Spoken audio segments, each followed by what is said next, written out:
Hello students, this is lecture number 7 and the topic name is alkane.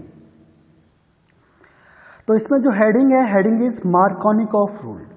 Markovnikov rule देखो बहुत ज़्यादा important है rule, very very important. इसके लिए क्या कहता हूँ कि negative part of adding molecules, अगर कोई भी मॉलिक्यूल जो ऐड हो रहा है उसका negative part is attach to that doubly carbon atom. Doubly मतलब जिसमें कार्बन कार्बन डबल बॉन्ड होगा उसे कहेंगे हम doubly carbon atom. Which contain less number of hydrogen, जिसमें हाइड्रोजन कम होगा। जैसे सपोज करो ये है, ये अनसिमेट्रिकल होना चाहिए, ध्यान रखना, क्योंकि सिमेट्रिकल में क्या होगा उसमें तो कोई ऑप्शन ही नहीं है। ये कैसा होना चाहिए? अनसिमेट्रिकल होना चाहिए, तभी तो हमें इसको सॉल्व करने में क्या है आसानी होगी। अनसिमेट्रिकल। अब देखो HBr आपने ऐड किया तो जो Br है वो नेगेटिव पार्ट है, तो नेगेटिव पार्ट कहाँ जाएगा? डबल बॉन्ड में, जहाँ पे हाइड्रोजन कम होंगे, यानी यहाँ पे हाइड्रोजन कम है तो ये Br हर हमेशा सेकंड वाले कार्बन पे जाएगा और हाइड्रोजन फर्स्ट वाले पे जाएगा। ये मेजर प्रोडक्ट बनेगा। मेजर बनेंगे तो दोनों, क्योंकि दो ऑप्शन है हमारे पास, Br यहाँ भी जा सकता है और Br यहाँ भी जा सकता है। तो लेकिन जो मेजर बनेगा वो कौन सा बनेगा? ये वाला मेजर बनेगा। तो इस रूल को हम कहते हैं मार्कोनिकॉफ रूल। अब देखो इसकी मैकेनिज्म क्या होती है। Mechanism, step first, electrophile produce होगा या इलेक्ट्रोफाइल जनरेट होगा। इलेक्ट्रोफाइल का मतलब क्या हुआ? इलेक्ट्रॉन को अट्रैक्ट करने वाला, यानी जिसमें प्लस चार्ज होगा। जैसे SX ले लिया हमने, जनरली ये हाइड्रोजन हैलाइड के लिए यूज होता है। तो जो हाइड्रोजन हैलाइड है ये क्या होता है? ब्रेक डाउन होगा H प्लस में और X माइनस में। ऐसा क्यों होता है?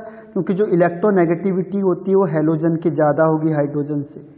तो ये जो इलेक्ट्रॉन है, जो इलेक्ट्रॉन शेयर किया हुआ है वो हैलोजन के साथ चले जाता है, तो हाइड्रोजन में प्लस चार्ज, उसे कहेंगे हम इलेक्ट्रोफाइल।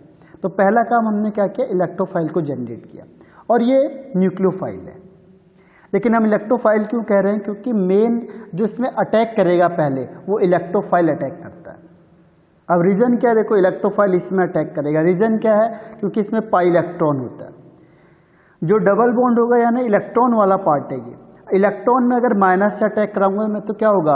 माइनस माइनस रिपेल करेंगे, इसीलिए हर हमेशा यहाँ पे इलेक्ट्रोफाइल ही अटैक करेगा, और इसीलिए इसे कहते हैं इलेक्ट्रोफिलिक एडिशन रिएक्शन। तो पहले स्टेप में हमने क्या किया? इलेक्ट्रोफाइल जनरेट किया। स्टेप नेक्स्ट सेकंड में क्या हुआ? अब जो इलेक्ट्रोफाइल है वो डबल बॉन्ड में अटैक करेगा। तो देखो इसके पास दो पॉसिबिलिटी है, एक हाइड्रोजन जब 1 वाले के पास जाएगा और एक हाइड्रोजन जब 2 वाले के पास जाएगा। अब दो अपॉर्चुनिटी, हम दोनों को 1 बाय 1 क्या करते हैं? लिखते हैं। देखो सपोज करो ये 1 में चला गया, हाइड्रोजन ने अटैच हो गया C1 के साथ, तो जैसे C1 के साथ होगा तो क्या होगा? ये इलेक्ट्रॉन इसके पास आ जाएगा और सेकंड वाले पे प्लस चार्ज आ जाएगा, क्योंकि जो बॉन्डिंग थी, जो ये पूरा का पूरा बॉन्ड था, ये तो हाइड्रोजन बनाने के लिए चला गया। तो लॉस में कौन रहा? सेकंड वाला लॉस में रहा। फर्स्ट वाले के पास तो हाइड्रोजन अटैच हो गया, तो ये फर्स्ट के पास तो हाइड्रोजन अटैच हो गया, लेकिन जो सेकंड वाला है आपका, सेकंड वाले ने क्या किया है? इलेक्ट्रॉन को लूज किया, तो सेकंड में प्लस चार्ज आ गया। This is called secondary carbocation. अब देखो सेकंड पॉसिबिलिटी क्या है कि जो H प्लस है वो अटैच करेगा C2 के पास, ठीक है। अब C2 का मतलब सेकंड वाले में, देखो ये 1 है, ये 2 है, ये 3 है। अब जब 1 वाले में आएगा तो लॉस किसने किया? फर्स्ट वाले ने लॉस किया, तो फर्स्ट में प्लस चार्ज आ जाएगा। अब देखो इसे कहेंगे प्राइमरी कार्बोकैटायन और ये हो गया सेकेंडरी कार्बोकैटायन। अब मेन फैक्टर क्या आता है? स्टेबिलिटी का। इसमें से ज़्यादा स्टेबल कौन होगा? तो हमें पता है कि जो सेकेंडरी कार्बोकैटायन होता है वो ज़्यादा स्टेबल होता है प्राइमरी से। रीज़न क्या है? देखो इसमें रीज़न है हाइपर कॉन्जुगेशन लगा लो या इंडक्टिव इफेक्ट लगा लो। हाइपर कॉन्जुगेशन को ज़्यादा बेस्ट माना जाता है, तो इसका रीज़न क्या है? Reason is hyperconjugation. Hyperconjugation लगा के देखो एक बार। Hyperconjugation means alpha hydrogen. अब इसमें देखो अल्फा हाइड्रोजन कितने हैं? ये भी अल्फा कार्बन है, ये भी अल्फा कार्बन है, तो 3 + 3 6 alpha carbon is there, alpha hydrogen. और इसमें देखो अल्फा हाइड्रोजन को ये प्लस चार्ज है, तो इसके सामने वाला C अल्फा है, इसमें केवल 2 ही हाइड्रोजन है, तो देयर इज 2 अल्फा हाइड्रोजन। तो ऑब्वियस बात है कि जो सेकंड वाला है ये क्या होगा, ज़्यादा स्टेबल होगा, यानी जो इसका प्रोडक्ट बनेगा वो ज़्यादा स्टेबल बनेगा, सीधी सी बात है। और वही मार्कोनिकॉफ ने क्या किया, रूल बना दिया, यानी सारा कॉन्सेप्ट स्टेबिलिटी पे बेस्ड है। मैंने आपको पहले ही बता दिया था कि स्टेबिलिटी सबसे मेन फैक्टर है, कुछ फैक्टर अफेक्ट करते जरूर हैं। अब देखो स्टेप थर्ड क्या है, अब स्टेप थर्ड क्या है, Br माइनस आराम से अटैक करेगा यहाँ पे। अगर मैंने कहा HBr तो ये Br माइनस कहाँ अटैक करेगा, फर्स्ट सेकंड थर्ड, जहाँ पे प्लस चार्ज दिखेगा उससे Br माइनस कहाँ पे अटैक करेगा, इस फर्स्ट वाले पे, और यहाँ पे अटैक हो जाएगा। लेकिन ये जो कंपाउंड है कैसा बनेगा, माइनर, कम अमाउंट में बनेगा। रीजन क्या है, क्योंकि प्राइमरी कार्बोकैटायन क्या होता है, कम स्टेबल होता है। ये प्राइमरी कार्बोकैटायन है जिसकी स्टेबिलिटी कम है, इसीलिए जो इससे प्रोडक्ट बनेगा वो माइनर बनता है, कम अमाउंट में बनेगा। और सेकंड देखो ये सेकेंडरी कार्बोकैटायन है, सेकेंडरी कार्बोकैटायन क्या होता है, ज़्यादा स्टेबल होता है। तो अब यहाँ पे जो Br माइनस यहाँ पे अटैच होगा सेकंड वाले में 1 2 3, तो जो सेकंड वाले में अटैच होगा वो क्या होगा, मेजर बनेगा। इसी को मार्कोनिकॉफ ने रूल बोल दिया अपना। तो मार्कोनिकॉफ क्या कहता है, जो नेगेटिव पार्ट है एडिंग मॉलिक्यूल का वो उस कार्बन के साथ अटैच होगा जिसमें हाइड्रोजन कम है, तो ये ज़्यादा प्रोडक्ट बनेगा। जो मेजर प्रोडक्ट है वो मार्कोनिकॉफ का बनेगा। एक बार और देखो, क्योंकि ये हर बार आएगा आपके पास, अब मैं जितनी भी रिएक्शन बताऊंगा काफ़ी में मार्कोनिकॉफ रूल आएगा, आगे भी कई चैप्टर होंगे जिसमें मार्कोनिकॉफ रूल आएगा। फिर से देखो, जैसे मैंने कहा HBr, ठीक है, और यहाँ पे मैंने 1 2 3 4 कुछ भी लिख दिया। अब यहाँ पे मैंने डबल बॉन्ड कहीं पे भी दिखा दो आप लोग, यहाँ दिखा दिया। चलो अब इसमें 2 हाइड्रोजन होंगे, इसमें 1 हाइड्रोजन होगा, और यहाँ पे भी 2 हाइड्रोजन होंगे, इसमें 3 हाइड्रोजन होगा, ठीक है। अगर मैंने इसमें HBr को ऐड किया, अगर जो एडिंग मॉलिक्यूल है उसका नेगेटिव पार्ट प्लस पार्ट, तो मार्कोनिकॉफ क्या कहता है, देखो जहाँ पे डबल बॉन्ड है बस उसके आगे पीछे से हमें कोई मतलब नहीं है, यानी जहाँ पे अनसैचुरेशन हो, डबल बॉन्ड हो या ट्रिपल बॉन्ड हो, तो जो Br ग्रुप होता है माइनस ग्रुप उस कार्बन से अटैच होगा जिसमें हाइड्रोजन कम है, यानी सेकेंड वाले पे। तो ये बन गया आपका CH3CCH2, और यहाँ पे C और C, हाइड्रोजन किसके पास कम है, सेकेंड वाले के पास, तो Br यहाँ चला जाएगा और हाइड्रोजन यहाँ अटैच हो जाएगा। तो ये डबल बॉन्ड से क्या हुआ, सिंगल बॉन्ड बन जाएगा। तो this is called Markovnikov rule. अभी आपको मैकेनिज्म बता दिया, इसमें क्या होता है, कार्बोकैटायन बनता है, तो मेन कार्बोकैटायन डिसाइड करेगा कि किसकी स्टेबिलिटी ज़्यादा होगी, ठीक है। पहले स्टेप में क्या था, HBr टूटेगा H प्लस में और Br माइनस में, ठीक है। फिर सेकेंड स्टेप में ये इलेक्ट्रोफाइल हो गया, इसीलिए किससे कहते हैं इसे, इलेक्ट्रोफिलिक एडिशन रिएक्शन। अब ये इलेक्ट्रोफाइल यानी H प्लस के पास 2 पॉसिबिलिटी है, ठीक है। कौन सा प्रोडक्ट लिया, 3 वाला ले लो, ज़्यादा बेटर है। ये CH2, यहाँ पे H ले लो, यहाँ पे CH3 ले लिया, ठीक है। अब जब हम इसमें H प्लस अटैक करेगा, अब H प्लस C क्यों करेगा, माइनस वाला क्यों नहीं करेगा, क्योंकि हमें पता है ये पाई इलेक्ट्रॉन होता है, और पाई इलेक्ट्रॉन में क्या होगा, प्लस वाला अट्रैक्ट करेगा, इस पाई इलेक्ट्रॉन को प्लस अट्रैक्ट करेगा, माइनस रिपेल करेगा। इसीलिए पहले जो अटैक करता है ये इसको फैसिलिटेट करता है सेकंड को आने के लिए, ठीक है। तो इसके पास 2 ऑप्शन है, देखो ये फर्स्ट के पास भी जा सकता है, सेकंड के पास भी जाएगा। तो सपोज मैंने इसको फर्स्ट के पास ले गया, तो फर्स्ट के पास लेंगे तो क्या होगा, ये इलेक्ट्रॉन पेयर इसके पास आ जाएगा, तो यहाँ पे क्या होगा, देखो CH3 C और ये CH2, यहाँ H लग गया तो यहाँ प्लस चार्ज हो गया। This is called secondary carbocation. और एक ऑप्शन क्या है कि ये सेकंड के पास जाएगा तो इलेक्ट्रॉन पेयर इसी के पास आ जाएगा, तो यहाँ पे प्लस किसके पास हुआ, फर्स्ट के पास प्लस हो गया, बाकी यहाँ हाइड्रोजन लग गया। अब देखो ये प्राइमरी है, तो हमें पता है सेकेंडरी ज़्यादा स्टेबल होता है प्राइमरी से, तो इसका मतलब अब माइनस चार्ज कहाँ पे जाएगा, जहाँ प्लस है। अगर इसमें मैंने माइनस चार्ज को अटैक कराया तो यहाँ पे जाएगा, और यही मार्कोनिकॉफ रूल कह रहा है कि ज़्यादा कौन सा बनेगा, बनेंगे तो दोनों, लेकिन ज़्यादा कौन बनेगा, दिस इज मेजर प्रोडक्ट, और ये आपका कौन सा बनेगा, माइनर प्रोडक्ट। सिंपल सा है, ठीक है। तो ये बहुत ज़्यादा आएगा, इसको फोकस करना आप। इसके और एग्जाम्पल देखो, ये वाला एग्जाम्पल लिया हमने, ठीक है। अब इसमें HCl किया है, तो H में प्लस चार्ज, Cl में माइनस चार्ज, डबल बॉन्ड को टारगेट करो, एक कार्बन ये हो गया, एक कार्बन ये हो गया।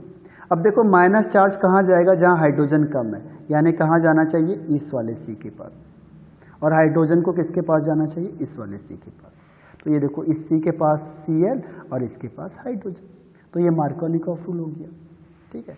एक और एग्जाम्पल देखते हैं, देखो ये है आपका अब यहाँ पे डबल बॉन्ड है तो 2C हो गया आपके पास इन दोनों में से। अब जिसके पास हाइड्रोजन कम होगा, अब इसके पास देखो 1 2 3 4 चारों बॉन्ड है, यानी इसके पास कोई हाइड्रोजन नहीं है, गलती से लग गया। देखो आपने 4 वैलेंसी कंप्लीट करनी है, 1 2 3 4, तो इसके पास हाइड्रोजन ही नहीं है, इसके पास 2 हाइड्रोजन है। तो सीधी सी बात है, इसका देखो ये माइनस पार्ट ये प्लस पार्ट, तो माइनस पार्ट कहाँ जाएगा, जहाँ हाइड्रोजन कम होंगे, यानी इसी के पास। देखो ये वाला प्रोडक्ट बन गया और हाइड्रोजन इसके पास चला गया। ठीक है, अब देखो इसमें थोड़ी सी चीज क्या होती है, कई बार चेंज हो जाती है, उसको भी बता देते हैं। इसमें होता है रीअरेंजमेंट। आपको बताया था रीअरेंजमेंट का मतलब क्या होता है कि शिफ्टिंग हो जाना, और शिफ्टिंग क्यों होती है, अगर उससे ज़्यादा स्टेबल हो गया तो देखो ये फिर था, हमने ये दिया आपको CH3C CH3 CH double bond CH2 plus HBr। अब देखो इसमें से Br अटैक करे, H फिर से अटैक करेगा। देखो तो इसके अटैक करने से पहले इन दोनों में शिफ्टिंग दिखा देते हैं। देखो इसमें शिफ्टिंग कैसे दिखा देंगे कि इन दोनों में से ज़्यादा स्टेबल कौन सा है, प्लस वाला। सेकेंडरी देखो ये प्राइमरी है, ये सेकेंडरी है और ये टर्सरी है। ठीक है, तो अब देखो खुद सोचो आप लोग कि इन दोनों में से प्लस चार्ज किस में आना पसंद करेगा, सेकेंड वाले पे। तो यहाँ पे सेकेंडरी में हमने दिखा दिया अकॉर्डिंग टू मार्कोनिकॉफ रूल, क्योंकि अब नेगेटिव वाला आएगा तो किसके पास आना चाहिए, सेकेंडरी के पास। पर थोड़ा सा मार्कोनिकॉफ ने क्या किया, एक मिस्टेक कर दी, उसने रीअरेंजमेंट का नहीं बताया। तो मार्कोनिकॉफ के अकॉर्डिंग क्या है, Br यहाँ पे लग जाना चाहिए, जो गलत है। ठीक है, ये आपका अपोजिट है, मतलब उसके एक्सेप्शनल केस में आता है, क्योंकि यहाँ पे रीअरेंजमेंट हो जाएगा।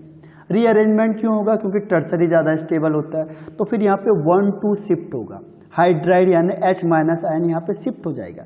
ये जो माइनस है H माइनस यहाँ से शिफ्ट होके इसके पास चला जाएगा, 1 2 3 और 4। तो जो थर्ड नंबर का हाइड्रोजन है वो किसके पास चले जाएगा, सेकेंड नंबर पे, यानी 1 से 2 में शिफ्ट हो गया, यहाँ से यहाँ चला गया, यानी आमने सामने शिफ्ट हो गया हाइड्राइड। तो देखो यहाँ प्लस चार्ज आ गया, क्यों आ गया, क्योंकि ये टर्सरी ज़्यादा स्टेबल होता है, फिर सेकेंडरी, फिर प्राइमरी। ये ध्यान रखना है कार्बोकैटायन के लिए। ठीक है, तो अब शिफ्टिंग हो गया। अब देखो Br कहाँ चले जाएगा, यहाँ चले जाएगा ऑटोमेटिकली, 1 2 3 4 थर्ड वाले कार्बन पे। तो ये आपके आंसर को क्या करेगा, अफेक्ट कर देगा। तो ध्यान रखना इस केस में रीअरेंजमेंट भी पॉसिबल। अब देखो स्टीरियो केमिस्ट्री आती है। स्टीरियो मतलब स्पेस में क्या होगा, कई बार बोलता है नंबर ऑफ प्रोडक्ट बताओ कितने बनेंगे। तो नंबर ऑफ प्रोडक्ट का केस क्या है, देखो ये डबल बॉन्ड है, HBr है, CCl4 के प्रेजेंस में कोई भी नॉन पोलर वाला सॉल्वेंट ले लो जिससे कोई इफेक्ट ना पड़ेगा ज़्यादा, CCl4 बेंजीन एसेट्रा, जो क्या होंगे जिनमें पोलरिटी नहीं होगी। ठीक है, अब इसमें क्या होता है, देखो पहला ऑप्शन क्या हुआ, यहाँ प्लस चार्ज, इसमें तो कहीं पे भी दिखा दो कोई फर्क नहीं पड़ता। आपने यहाँ प्लस दिखा दिया, यहाँ पे हाइड्रोजन ऐड कर दिया, माइनस जाएगा तो माइनस कहाँ जाएगा, इसके यहाँ अटैच हो गया। अब देखो स्टीरियो केमिस्ट्री में इफेक्ट क्या होता है। स्टीरियो केमिस्ट्री कहता है कि अगर ये जो Br माइनस है, अब ये क्योंकि ये एक प्लेन में हो गया, दिस इज प्लेनर, ये क्या है, एक प्लेन में है, ये प्लेन में है। अब प्लेन में है तो जो Br है वो दो जगह से अटैक कर सकता है। देखो फ्रंट से या ऊपर साइड से कह लो, ये अबव से कह लो, ऊपर साइड से आएगा तो यहाँ चला गया Br, और एक है जब नीचे से जाएगा बिलो साइड से अटैक करेगा। ये तो पूरा प्लेन में रखा हुआ था। अब Br के पास है कि वो Br किधर से अटैक करता है, अगर फ्रंट या ऊपर से अटैक करेगा तो यहाँ चला गया, नीचे से अटैक करेगा तो यहाँ चला गया। तो इसमें नंबर ऑफ प्रोडक्ट कितने बन गए, देखो 2 बन गए। तो इसमें कई बार क्वेश्चन आता है कि नंबर ऑफ प्रोडक्ट बताओ। अब हम तो कहेंगे कि इससे इसमें प्लस हुआ तो एक ही प्रोडक्ट बनना चाहिए, लेकिन क्या होता है इसमें आंसर 2 आ गया। ये किस केस में होता है, ध्यान रखना, ये होता है जनरली जो ऑप्टिकली एक्टिव होंगे। ये किसके लिए प्रोडक्ट बनेगा, जनरली ऑप्टिकली एक्टिव के लिए। ठीक है, एक और एग्जांपल देता हूँ जिससे आपको ज़्यादा क्लियर होगा। इसमें जैसे क्वेश्चन आया कि how many major product are formed, कितने बनेंगे। अब आपको यही ऑप्शन दे दिया, फिर CD3PH, PH कहते हैं फिनाइल के लिए, C double bond CH2 plus HBr in presence of CCl4। अब फिर क्या होगा, देखो यहाँ पे प्लस चार्ज आएगा, यहाँ पे देखो इसके मैकेनिज्म में ये टर्सरी कार्बोकैटायन है 1C 2C 3C, तो यहाँ पे प्लस चार्ज और यहाँ पे हाइड्रोजन अटैच हो जाएगा। अब क्या हुआ, देखो ये sp2 हाइब्रिडाइजेशन था, पहले प्लेन में था ओवरऑल, तो यहाँ पे प्लस चार्ज है। अब प्लेनर है तो इसमें बी आर कहाँ से अटैक करेगा, देखो इसमें भी दो साइड से अटैक करेगा, फ्रंट से या ऊपर से। अगर ये ऊपर से अटैक करेगा तो बी आर इधर दिख गया आपको। अगर बिलो से नीचे से करेगा तो कहाँ जाएगा, बी आर नीचे की साइड चले जाएगा। यानी इसमें कितने नंबर ऑफ प्रोडक्ट होंगे, 2 नंबर ऑफ प्रोडक्ट होंगे देखो। और इसको हम डी फॉर्म और एल फॉर्म भी कह सकते हैं, क्योंकि अगर आप मिरर इमेज में देखोगे तो ये एक दूसरे के क्या होंगे, मिरर इमेज। देखो यहाँ से अगर मैंने मिरर लगा दिया तो क्या होगा, जो चीज़ आपको ऊपर दिखाई दे रही है, देखो जो ऊपर आपको दिखाई दे रहा है उसकी मिरर इमेज यहाँ दिखाई दे रही है। एक बार बी आर ऊपर से आया था, एक बी आर नीचे से आया, तो इसमें नंबर ऑफ प्रोडक्ट इज 2। तो इसे कहते हैं इनैंशियोमर। देखो कई बार आ गया, दिस इज कॉल्ड इनैंशियोमर। और इस मिक्सचर को कहेंगे रेशमिक मिक्सचर, क्योंकि और एक फॉर्म डी फॉर्म, दूसरी हो गई एल फॉर्म। तो नंबर ऑफ प्रोडक्ट इज 2। तो इस तरीके से आप क्या कर सकते हो, इसे बना सकते हो। तो अभी मैंने बताया इनैंशियोमर होते हैं, रेशमिक मिक्सचर होते हैं, क्योंकि मिरर इमेज है। लेकिन कई बार क्या होता है कि मिरर इमेज नहीं आती है। एग्जाम्पल के लिए ये देखो, अगर मैंने कंपाउंड लिया, ये है एबव, ऊपर की साइड। अगर मैं इसको दिखा रहा हूं इसका मतलब वो ऊपर की साइड है, और अगर मैं डैश से दिखा रहा हूं मतलब नीचे की साइड है। देखो इससे बता देता हूं रिप्रेजेंटेशन। स्टीरियो में 3D में क्या होता है, अगर ये सॉलिड वेज से दिखाया हुआ है, this is called solid wedge. और अगर ये सॉलिड वेज से दिखाया हुआ, इसका मतलब हुआ एबव द प्लेन, कोई चीज प्लेन के ऊपर है, एबव द प्लेन। और अगर इसको डैश लाइन से दिखा दिया इस तरीके से, तो this is called below the plane, plane के नीचे है। एक होता है एबव द प्लेन और एक होता है बिलो द प्लेन। अब देखो कंपाउंड को ध्यान से देखो, यहाँ पे क्या है, ये CH3 ऊपर की साइड लगा हुआ है और यहाँ डबल बॉन्ड दिखा दिया, और मैंने कहा HBr ऐड कर दो इसमें, ठीक है। तो जैसे ही हमने HBr को ऐड कराएंगे, यहाँ पे क्या होगा, आयन शिफ्ट होंगे। तो आयन्स को हम चेक करेंगे। देखो पहली बार आयन्स यहाँ देख लो, और दूसरी केस में आयन कहाँ लगा दोगे, नीचे की साइड लगा दोगे। तो दूसरे केस में आयन्स कहाँ पे हो जाएगा, प्लस वाला यहाँ पे हो जाएगा। अब स्टेबिलिटी चेक करो किसकी ज़्यादा होगी स्टेबिलिटी। तो हाइड्रोजन देखा हमने, देखो यहाँ पे भी कितने हाइड्रोजन है, यहाँ पे भी 2 हाइड्रोजन है, क्योंकि सॉरी 1 2 3 यानी 1 हाइड्रोजन है। यहाँ पे भी कितने हाइड्रोजन है, सॉरी यहाँ देखते हैं, अल्फा हाइड्रोजन देखो पहले, इसमें भी 2 हाइड्रोजन है, यहाँ भी 2 हाइड्रोजन है, एक ही बात हो गई, ठीक है। फिर स्टेबिलिटी कैसे चेक करेंगे कि कहाँ होना चाहिए, तो हम देखो इसमें क्या होता है, ये प्लस आई इफेक्ट लगेगा, plus I effect. Plus I effect distance पे डिपेंड करता है, ये ध्यान रखना, डिस्टेंस पे भी डिपेंड करता है। प्लस आई इफेक्ट डिस्टेंस पे डिपेंड करेगा। तो जो CH3 ग्रुप है वो क्या है, इलेक्ट्रॉन डोनेटिंग ग्रुप है, तो डोनेटिंग ग्रुप इसके ज़्यादा पास है बजाय इसके, तो इसीलिए ये वाला स्टेबल माना जाएगा, ठीक है। तो ये वाला स्टेबल होगा, यानी ये बनेगा आपका मेजर और दूसरा बनेगा आपका माइनर। अब इसमें अगर मैंने कहा कि ये क्या बन गया आपका, this is major product plus, अब यहाँ पे Br अटैक करेगा, तो Br भी 2 जगह से अटैक करेगा, क्योंकि ये प्लेनर है, एक ऊपर से एक नीचे से। तो अगर आपने 2 प्रोडक्ट बना दिए तो कैसे बनेंगे, देखो एक तो ऊपर की साइड होगा तो आप इस तरीके से दिखाओगे, यहाँ पे अटैच हो गया। दूसरा Br कहाँ चले जाएगा, नीचे की साइड चला जाएगा, ये इस तरीके से। तो क्या अब ये एक दूसरे के मिरर इमेज हैं? अगर आप मिरर में देखोगे तो ऐसा दिखेगा आपको, बिल्कुल नहीं दिखेगा, ठीक है। अगर आप इसका मिरर इमेज बना के देखो, अगर आप यहाँ पे मिरर डाल दोगे तो क्या आपको ऐसा दिखेगा, नहीं दिखेगा बिल्कुल भी, ठीक है। इसका मतलब ये दूसरे के मिरर इमेज नहीं है, लेकिन ये कायरल कार्बन है, दिस इज कायरल कार्बन, यानी ऑप्टिकली एक्टिव है, ऑप्टिकली एक्टिव हैं और कायरल कार्बन है, लेकिन मिरर इमेज नहीं है, मिरर इमेज नहीं है। तो इसके लिए क्या नाम होता है, देखो मिरर इमेज नहीं होते, इसके लिए कहते हैं डाई स्टीरियोमर, डाई स्टीरियोमर।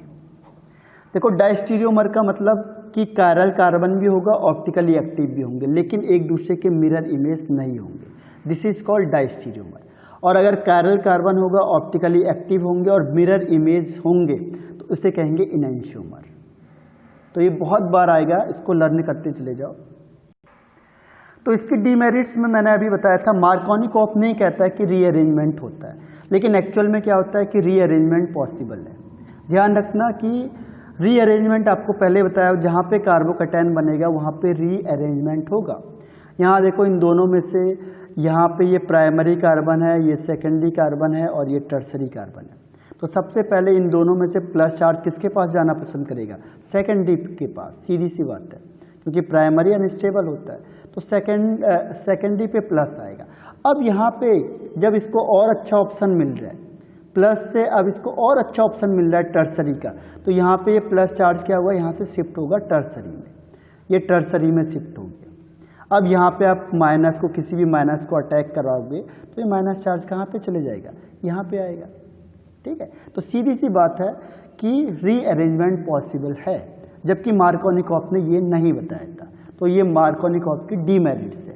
मार्कोनिकॉफ के अकॉर्डिंग क्या होना था, यहाँ से बी आर यहाँ पे अटैच हो जाता और एच यहाँ पे अटैच हो जाता, जो कि रॉन्ग है, ये गलत है।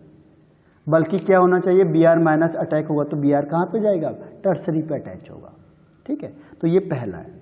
सेकंड देखो इसकी डीमेरिट्स क्या है कि सपोज करो हम कह रहे हैं कि जहाँ पे डबल बॉन्ड है, लेकिन डबल बॉन्ड कब होगा? जब इलेक्ट्रॉन डोनेटिंग ग्रुप होंगे तब फॉलो होगा। अगर सपोज करो इलेक्ट्रॉन विड्रॉइंग ग्रुप आ गया, खींचने वाला, तो अब उल्टा हो गया ना। अब आपने क्या किया, अगर जिसके पास हाइड्रोजन कम है, अब हाइड्रोजन तो इसके पास कम है, 1 इसे करो 1, इसे 2 कर दो, इसे 3 कर दो। ठीक है, तो 2 के पास हाइड्रोजन कम है तो 2 के पास प्लस चार्ज दिखाओगे, लेकिन ये तो अनस्टेबल बन गया ना। क्यों बन गया? क्योंकि इसमें दो इलेक्ट्रॉन विड्रॉइंग ग्रुप लगे हुए हैं, और इलेक्ट्रॉन विड्रॉइंग ग्रुप है तो इलेक्ट्रॉन खींच रहे हैं, तो इसको तो और ज़्यादा अनस्टेबल कर रहे हैं, तो ये और ज़्यादा अनस्टेबल हो गया। तो ऐसा कंपाउंड नहीं फॉर्म्ड होगा। इसके बजाय क्या करेगा, प्लस चार्ज कहाँ पे जाना पसंद करेगा? प्राइमरी कार्बन पे। क्यों? क्योंकि दूर है इन दोनों से, ये डोनेटिंग ग्रुप वाले से जितना दूर रहेगा, सॉरी विड्रॉइंग ग्रुप वाले से जितना दूर रहेगा उतना बेटर है। तो इन दोनों में से इसकी स्टेबिलिटी ज़्यादा होगी प्राइमरी की। कब? जब इलेक्ट्रॉन विड्रॉइंग ग्रुप लग गए, तो वहाँ पे भी मार्कोनिकॉफ फुल काम नहीं करेगा। वहाँ पे क्या होगा, इसका अपोजिट हो जाएगा, प्लस चार्ज वहाँ पे जाएगा। तो पूरा कॉन्सेप्ट किस पे है? स्टेबिलिटी पे है। ठीक है, तो इसीलिए जो पूरा टेस्ट था वो स्टेबिलिटी बेस्ड था, कि आप स्टेबिलिटी को चेक करोगे तो जिसकी ज़्यादा स्टेबिलिटी होगी वही बनेगा। अब बी आर कहाँ जाना पसंद करेगा? जहाँ पे ये प्राइमरी वाला है, तो ये मेजर प्रोडक्ट बनेगा आपके पास।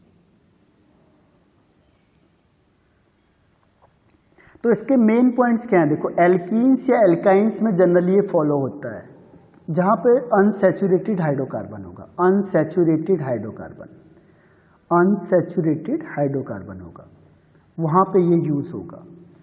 सेकंड है कि हाइड्रोजन हैलाइड के लिए ज़्यादा होता है, इसमें HI सबसे ज़्यादा रेट ऑफ रिएक्शन फास्ट होगी HI की, फिर HBr की और लास्ट में HCl की। ठीक है, ये अनसिमेट्रिकल में होगा, क्योंकि सिमेट्रिकल जहाँ पे दोनों चीज़ बराबर है तो वहाँ पे कोई फ़ायदा है नहीं। जहाँ पे दोनों कार्बन में बराबर हाइड्रोजन होंगे तो हमें क्या फ़ायदा होगा? उससे कुछ भी फ़ायदा नहीं होने का। डिफरेंट एल्काइल ग्रुप होंगे दोनों साइड, उस समय हो सकता है। अनसिमेट्रिकल का मतलब देखो ये है आपके पास, अब इधर हाइड्रोजन लगा है, यहाँ CH3 लगा है, तो अनसिमेट्रिकल हो गए। ठीक है, इसमें हाइड्रोजन हैलाइड एसिड को हम यूज़ करते हैं इन जनरल केस में, वैसे बहुत सारों के साथ ये अप्लाई हो जाता है। और इसमें H+ ही अटैक करेगा हर हमेशा, अभी बताया था आपको, यानी इसमें इलेक्ट्रोफाइल ही हर हमेशा अटैक करता है, न्यूक्लियोफाइल कभी भी पहले अटैक नहीं करेगा। और जो ग्रुप पहले अटैक करता है उसी की रिएक्शन मानी जाती है, यानी हम इसे कहेंगे इलेक्ट्रोफिलिक एडिशन रिएक्शन। रीज़न क्या है? देखो, जो X- होता है हेलोजन, उसके पास भी नेगेटिव चार्ज होगा, और जो डबल बॉन्ड है उसके पास पाई इलेक्ट्रॉन होगा, ये दोनों आपस में क्या करेंगे? रिपेल करेंगे, और इसकी वजह से माइनस चार्ज कभी भी इनिशिएट नहीं करेगा। अब पहले ये जाएगा प्लस वाला, उसने जगह बनाई माइनस के लिए, इसने प्लस चार्ज वहाँ जनरेट किया, तब माइनस आराम से अटैक कर जाएगा, यानी ये इसको फैसिलिटी प्रोवाइड कराएगा। कैसे? देखो एक बार फिर से बता देता हूँ। जैसे देखो ये प्लस वाला गया, H+ ने अटैक किया, इसने अटैक करने के बाद क्या किया? प्लस चार्ज जनरेट कर दिया ना। अब ये प्योर प्लस चार्ज हो गया, अब माइनस चार्ज इसमें आसानी से अटैक कर सकता है। तो इसका मतलब क्या हुआ? इसने दूसरे को फैसिलिटी प्रोवाइड करा दी अटैक करने के लिए, उसको इजी बना दिया, पहले वो आने में इसको दिक्कत हो रही थी, पहले वो अटैक नहीं कर पा रहा था रिपल्सन की वजह से। अब ये प्लस पहले आया और इसने क्या किया, इसको ऐसी फैसिलिटी प्रोवाइड करा दी कि अब माइनस वाला आसानी से अटैक कर जाए। अब क्योंकि ये क्या है, कार्बोकैटायन इसमें इंटरमीडिएट बनता है, तो रेट ऑफ रिएक्शन किस पे डिपेंड करेगी, स्टेबिलिटी ऑफ कार्बोकैटायन पे। जितना जल्दी क्या होगा, स्टेबिलिटी होगा, तो टर्सरी हमें पता है सबसे ज़्यादा स्टेबल होता है, फिर सेकेंडरी, फिर प्राइमरी। तो टर्सरी की स्टेबिलिटी सबसे ज़्यादा, यानी रेट ऑफ रिएक्शन टर्सरी के साथ सबसे फास्ट, फिर सेकेंडरी के, फिर प्राइमरी के। और इसमें रीअरेंजमेंट भी पॉसिबल है। और स्टीरियोकेमिस्ट्री अभी हमने डिस्कस कर लिया है। तो ये आपका मार्कोनिकॉफ रूल है जो बहुत ज़्यादा इंपॉर्टेंट है। अब देखो इसमें एंटी मार्कोनिकॉफ रूल, इसमें जो मैं आपको बता रहा था उसके डीमेरिट्स या जो चीज़ फॉलो नहीं करती उसमें एक ये भी है, एंटी मार्कोनिकॉफ रूल। इसके नाम से ही पता चल रहा है आपको, एंटी का मतलब जो मार्कोनिकॉफ रूल बोलता है ये जस्ट उसके अपोजिट में काम करता है। ठीक है, कैसे देखो, ये कहता है कि जो नेगेटिव पार्ट है वो उस कार्बन पे अटैच होगा जहाँ पे हाइड्रोजन ज़्यादा है, लेकिन वो क्या कहता है, किसकी प्रेजेंस में, पेरोक्साइड की प्रेजेंस। पेरोक्साइड से पूरा आंसर चेंज हो जाएगा। तो ये क्या आपका फ्री रेडिकल एडिशन रिएक्शन है, यहाँ पे फ्री रेडिकल के थ्रू रिएक्शन होंगे, कार्बोकैटायन नहीं बनेगा, ध्यान रखना है, इसमें फ्री रेडिकल फॉर्म होगा। इसमें अपोजिट कर दो आप, जैसे यहाँ पे पेरोक्साइड या कोई भी ऑक्साइड रखा होगा तो देखो नेगेटिव पार्ट उस कार्बन के पास अटैच होगा जहाँ पे हाइड्रोजन ज़्यादा है, यानी कि फर्स्ट वाले के पास। तो ये Br कहाँ चला गया, फर्स्ट वाले के पास, और हाइड्रोजन कहाँ चला गया, सेकंड वाले के पास। ठीक है, तो ये आपका मेजर प्रोडक्ट बनेगा, दूसरा भी बनेगा लेकिन वो माइनर होगा। तो इसीलिए इसे कहते हैं एंटी मार्कोनिकॉफ रूल। एंटी मतलब अपोजिट। एक और नाम है इसका खरास इफेक्ट भी कहते हैं, क्योंकि जो साइंटिस्ट का नाम था जिसने इसे दिया उसका नाम था खरास, इसीलिए इसका नाम है खरास इफेक्ट। और इसे एक और नाम से कहते हैं पेरोक्साइड इफेक्ट, क्योंकि इसमें किसकी प्रेजेंस में होती है रिएक्शन, ये पेरोक्साइड की प्रेजेंस में होती है, इसीलिए इसे हम क्या कहेंगे, पेरोक्साइड इफेक्ट भी कहते हैं। पेरोक्साइड इफेक्ट ध्यान रखना है, पेरोक्साइड इफेक्ट, खरास इफेक्ट या एंटी मार्कोनिकॉफ रूल तीनों एक ही हैं। अब इसमें होता क्या, देखो एक चीज़ और उन्होंने ऑब्जर्व करी कि जो मार्कोनिकॉफ रूल है वो लगभग सबके साथ होता है, लेकिन जो एंटी मार्कोनिकॉफ रूल होता है वो मैक्सिमम HBr के केस में ही होता है, बाकी के केस में नहीं होता। ठीक है, अब इसकी मैकेनिज्म बताते हैं होता कैसे ही। देखो जो हम पेरोक्साइड यूज़ कर रहे हैं, कोई भी, जैसे हाइड्रोजन पेरोक्साइड ले लिया आपने, कोई भी पेरोक्साइड ले लो आप लोग, यहाँ से यहाँ पे R दिखा देता हूँ जनरली। ठीक है, कोई भी पेरोक्साइड हो सकता है XYZ। अब इसमें क्योंकि यहाँ पे हम लाइट वगैरह प्रोवाइड कराते हैं, हीटिंग लाइट, तो ये जो बॉन्ड है बीच से ब्रेक डाउन हो जाता है, यानी होता है यहाँ पे होमोलाइटिक फिजन, होमो बराबर में बढ़ जाएगा और ये दोनों हाइड्रोजन ऑक्सीजन के इलेक्ट्रॉन आपस में बढ़ जाते हैं इक्वली। तो ये क्या बन गया आपका फ्री रेडिकल। अब फ्री रेडिकल क्या करता है, देखो फ्री रेडिकल किसके साथ कंबाइंड होगा, हाइड्रोजन ब्रोमाइड के साथ। तो आपको ये पहले बताया हुआ कि जब भी फ्री रेडिकल किसी के साथ रिएक्शन करेगा तो फ्री रेडिकल ही बनता है, इसमें प्लस माइनस चार्ज नहीं आता। तो यहाँ पे H का ये फ्री रेडिकल इसको अपनी तरफ अट्रैक्ट कर लेगा, हाइड्रोजन को ज़्यादा तेज़ी से अट्रैक्ट करेगा बजाय ब्रोमीन के। तो ये हाइड्रोजन इसके साथ चला गया, ये बन गया आपका ROH। और यहाँ पे कौन सा फ्री रेडिकल बन गया, Br फ्री रेडिकल बन गया। This is called step first, जिसमें फ्री रेडिकल फॉर्म्ड होगा, फ्री रेडिकल फॉर्म्ड होगा। ठीक है, ये Br हो गया। अब स्टेप सेकंड में क्या होगा, देखो इसके पास अब दो ऑप्शन हो गए, जैसे मैंने कहा C डबल बॉन्ड CH2 और यहाँ पे CH3, यहाँ पे H दिखा दो। अब जैसे ही मैंने Br डॉट को इसमें रिएक्शन कराई, इसके पास भी दो पॉसिबिलिटी हो गई, कौन सी, एक तो या तो फर्स्ट के पास जाए या सेकंड के पास जाए। दोनों में करके देखते हैं, पहले हम दिखाते हैं कि C1 में जाएगा तो क्या होगा। देखो अब फ्री रेडिकल होगा, तो मैंने आपको कहा था जब भी फ्री रेडिकल रिएक्शन करेगा तो फ्री रेडिकल ही बनेगा। तो Br फर्स्ट के पास गया कि चलो मुझे कंबाइन कर लो, तो इसने बोला भाई मुझे अपना इलेक्ट्रॉन दे दे, तो इसने इलेक्ट्रॉन यहाँ से लिया और ये क्या बन गया, देखो CH3 CH2, इसने एक इलेक्ट्रॉन यहाँ से लिया, एक इलेक्ट्रॉन ये हो गया, तो ये बन गया आपका Br और फ्री रेडिकल यहाँ बच गया। ठीक है। ये कौन सा फ्री रेडिकल हो गया? ये हो गया सेकेंडरी फ्री रेडिकल। ये पहले ही बताया हुआ, देखो आपको प्राइमरी सेकेंडरी टर्सरी का। सेकेंडरी क्यों बोला? क्योंकि ये 2C से अटैच है, ठीक है। अब सेकंड केस देखो, मैंने कहा चलो C2 पे जाके देखते हैं। C2 का मतलब यहाँ, अब Br किसके पास जा रहा है? C2 के पास। तो इसने भी अपने इलेक्ट्रॉन अपने पास रख लिया, कि पहली बार तुमने रखा था, अब मैं रखूँगा। तो यहाँ पे क्या हुआ? ये Br एक इलेक्ट्रॉन लेता है, इस एक Br के पास इलेक्ट्रॉन है, एक ये अपना इलेक्ट्रॉन लेगा, इसके बीच में बॉन्डिंग हो गई, ठीक है। अब क्या होता है कि जो ये वाला C है, इसमें फ्री रेडिकल आ जाएगा। अब देखो, दिखने से आपको क्लियर लग रहा है, ये आपका प्राइमरी फ्री रेडिकल है और ये वाला सेकेंडरी फ्री रेडिकल है। तो स्टेबिलिटी किसकी ज़्यादा होगी? सीधा सा कॉन्सेप्ट है सेकेंडरी की। रीज़न क्या है? देखो, इसमें यहाँ से अल्फा कार्बन, देखो अल्फा हाइड्रोजन, अल्फा कार्बन है, इसमें हाइड्रोजन 3 और 3, सॉरी इसमें कितने लगे हुए हैं? 3 और 2 5, तो 5 अल्फा हाइड्रोजन है। अब यहाँ चेक करो, ये फ्री रेडिकल है, इसमें कितने हाइड्रोजन लगे हुए हैं? 1 अल्फा हाइड्रोजन। देखो, फ्री रेडिकल के बगल वाला अल्फा कार्बन है और उस पर जो हाइड्रोजन लगा है वो अल्फा हाइड्रोजन है। तो इसमें केवल 1 अल्फा हाइड्रोजन है, इसमें 5 अल्फा हाइड्रोजन है। तो सीधी सी बात क्या है? स्टेबिलिटी सेकेंडरी की ज़्यादा होगी। ये हमने पहले भी प्रूफ किया था, स्टेबल होगा। अब जब ये स्टेबल हो गया तो अब इसमें कौन अटैक करेगा? H+ या HBr। तो HBr में जो H डॉट है अब इसमें जाना चाहेगा, तो H डॉट कहाँ, यहाँ पे कहाँ जाएगा? सेकेंड वाले के पास, और यहाँ पे कहाँ जाएगा? फर्स्ट वाले के पास। लेकिन हमें पता है इसकी स्टेबिलिटी कम है, तो ये बनेगा आपका माइनर, और इसकी स्टेबिलिटी ज़्यादा है तो ये बनेगा आपका मेजर। तो हाइड्रोजन यहाँ आ गया, देखो क्या हुआ? 1 2 3 हाइड्रोजन यहाँ आ गया, Br यहाँ आ गया। तो अपोजिट हो गया ना मार्कोनिकॉफ रूल का। मार्कोनिकॉफ रूल क्या कहता है कि Br वहाँ जाएगा जहाँ हाइड्रोजन कम है, और एंटी क्या कहता है? Br वहाँ जाएगा जहाँ हाइड्रोजन ज़्यादा है। तो ये कहाँ आ गया? जहाँ हाइड्रोजन ज़्यादा है। यहाँ पे 2 हाइड्रोजन है और यहाँ पे 1 हाइड्रोजन था, ठीक है। इसीलिए हम इसे कहते हैं एंटी मार्कोनिकॉफ रूल। तो सारा कॉन्सेप्ट किस पे डिपेंड कर रहा है? देखो, स्टेबिलिटी पे। इन्होंने स्टेबिलिटी के बेस पे अपने अपने रूल बनाए। जो रूल बने हैं वो किसके बेस पे बने हैं? मेन स्टेबिलिटी के बेस पे। लेकिन उसको किसने बताया? उसके नाम से हमने उसका नाम रख दिया है, ठीक है। जिसने जो चीज़ बताई है उसको उसके नाम से ही हम उसे रखते हैं। अब होता क्या, देखो HBr के लिए ये एप्लीकेबल क्यों है? देखो उसकी रीज़न क्या है? देखो कि जो HF होती है उसका स्टेप सेकंड जब हमने किया था वो सबके लिए एक्सोथर्मिक होता है HI को छोड़ के, क्योंकि II है जो वहाँ पे एंडोथर्मिक होती है, यानी कि वहाँ पे हीट रिक्वायर्ड होती है, क्योंकि ये बहुत जल्दी टूट जाता है।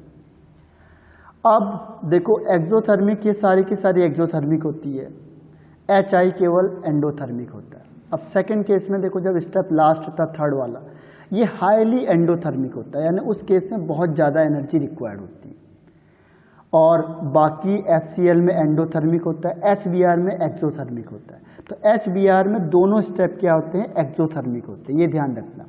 जो HBr वाला केस है, HBr में स्टेप सेकंड और स्टेप थर्ड में एक्सोथर्मिक रिएक्शन होती है, दोनों स्टेप में एक्सोथर्मिक होती है। इसीलिए ये केवल HBr के लिए ही शो होता है, यानी वो स्पॉन्टेनियस है। This is spontaneous, only HBr is spontaneous. तो इसीलिए जो हमने कहा था कि जो एंटी मार्कोनिकॉफ रूल होता है, it is applicable only for HBr। तो रीज़न क्या है कि उसके दोनों स्टेप एक्सोथर्मिक होते हैं, ना अपने आप होंगे, हमें करने की जरूरत नहीं पड़ेगी।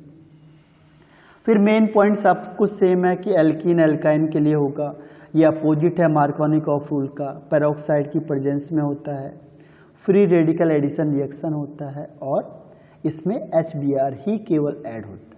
तो इस तरीके से ये आपका 2 स्टेप जो बहुत ज़्यादा इंपॉर्टेंट है। अब जितने भी इसके आगे एक और स्टेप बचा हुआ है रिएक्शंस वगैरह का, वो जनरली ज़्यादातर मार्कोनिकॉफ या एंटी मार्कोनिकॉफ पे डिपेंड है, यानी जितने भी एडिशन रिएक्शन होगी वो एंटी मार्कोनिकॉफ या मार्कोनिकॉफ रूल को फॉलो करेगी। तो इसका लास्ट लेक्चर इसके बाद आता है, तो एक और स्टेप है, फिर आपका एल्कीन ख़त्म हो जाएगा और एल्काइन स्टार्ट हो जाएगा। Thank you.